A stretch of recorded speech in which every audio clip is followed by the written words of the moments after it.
ഇന്ന് നമുക്കൊരു ചെമ്മീൻ റോസ്റ്റ് ഉണ്ടാക്കിയാലോ.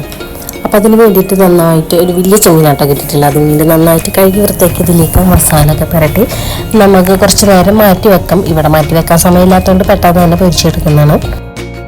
മുളക് പൊടി, മഞ്ഞൾപ്പൊടി, ഉപ്പ്, പിന്നെ പേസ്റ്റ്, ഇഞ്ചി ഗാർലിക് പേസ്റ്റും പിന്നെ കുറച്ച് നാരങ്ങ നീരും ഇറ്റിച്ച് കൊടുക്കുന്നുണ്ട് കേട്ടോ. അപ്പോൾ അത് നന്നായിട്ട് മിക്സ് ചെയ്തിട്ട് നമുക്ക് പെട്ടെന്ന് തന്നെ അത് ഫ്രൈ ചെയ്തെടുക്കണം. അതൊരു റോസ്റ്റ് ഉണ്ടാക്കാൻ വേണ്ടിയിട്ടായിരുന്നു കേട്ടോ. അപ്പോൾ അത് പെട്ടെന്ന് തന്നെ നമുക്കത് ഫ്രൈ ചെയ്തെടുക്കാം.